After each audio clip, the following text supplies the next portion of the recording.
Thanks for coming. It's really a great honor for me to be here, and I'm really pleased that so many of my friends and one of my relatives actually came as well. I won't single her out. Anyway, thank you for that great introduction. And if you have not seen it, I really would highly recommend seeing the exhibits here. They're fantastic, and they really bring to life much of the period that I'm going to be talking about today. So, Henry Hudson's Atlantic experience began, as so many did in the early modern era, with an obsession for the Pacific. Though he made 4 journeys in the Atlantic waters, his goal was always the same. Like Christopher Columbus a century earlier, he went looking for a quick route to the East Indies, specifically the Spice Islands of the Southwest Pacific. That is where he hoped to find his treasure. Excellent. His treasure: peppers, cloves, cinnamon, nutmeg, and mace. I can tell you about Hudson's goals because we know them, but I can tell you much less about him as a man. There are no known portraits that survive from his lifetime, though artists have created a series of presumptive paintings, often depicting him as if he spent his time posing for formal portraits, as in this one, which I'm happy to say is also upstairs.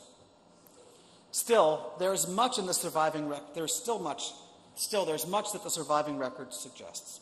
He was an Englishman, in all likelihood born in the 1560s, who made his first certain appearance in the historical record in 1607, the year, as I hope all of you know, that the English established Jamestown, which became their first permanent colony in mainland North America.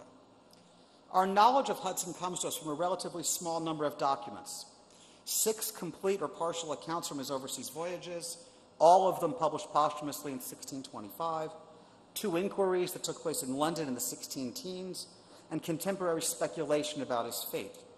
That might not sound like much, but set into the context of his age, we can in fact reconstruct much about his world, his goals, his unquenchable drive, and his likely demise on the shores of a frigid Canadian bay.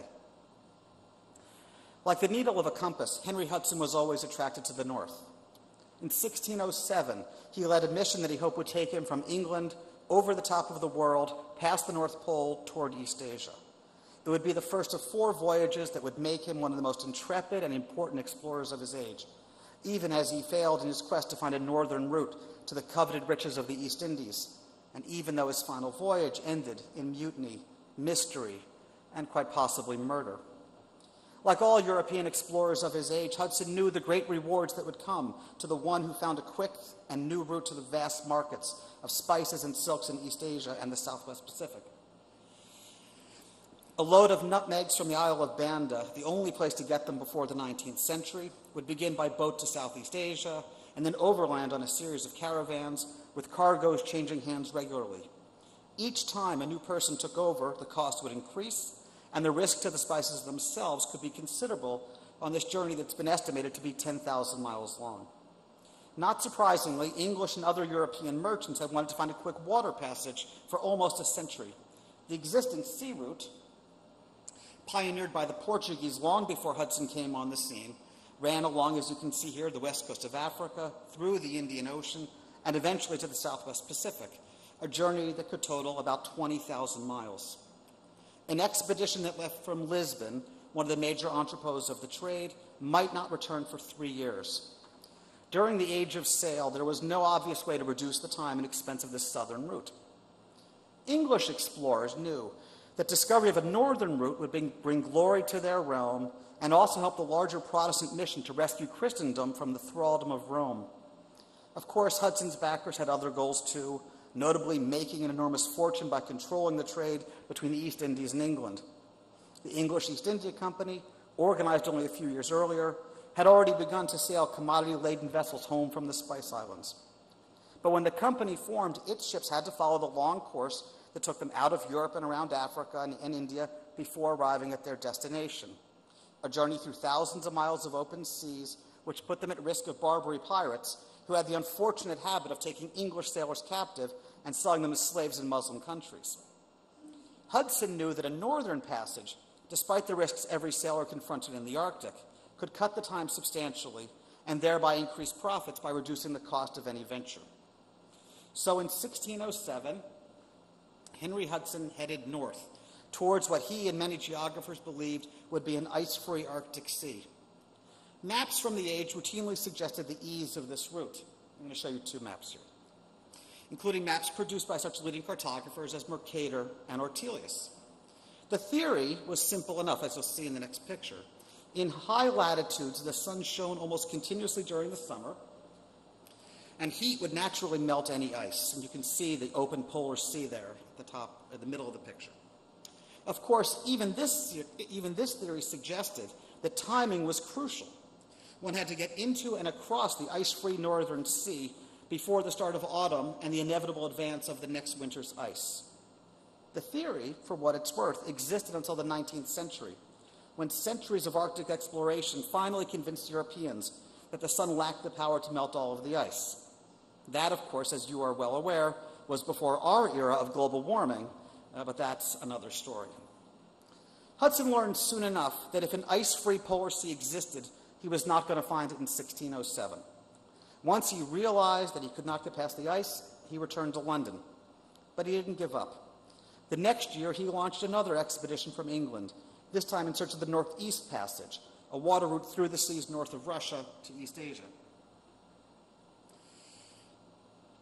Other Europeans had sought this course before, most notably the Dutch explorer the English called Willem Barents, who had perished in 1597 on his third attempt to sail past Novaya Zemlya, the always frozen archipelago that separates the Barents Sea from the Kara Sea. This is a contemporary illustration of what happened to poor Barents. Hudson, too, could not find a way through the pack ice that blocked his route. Once again, he returned to England.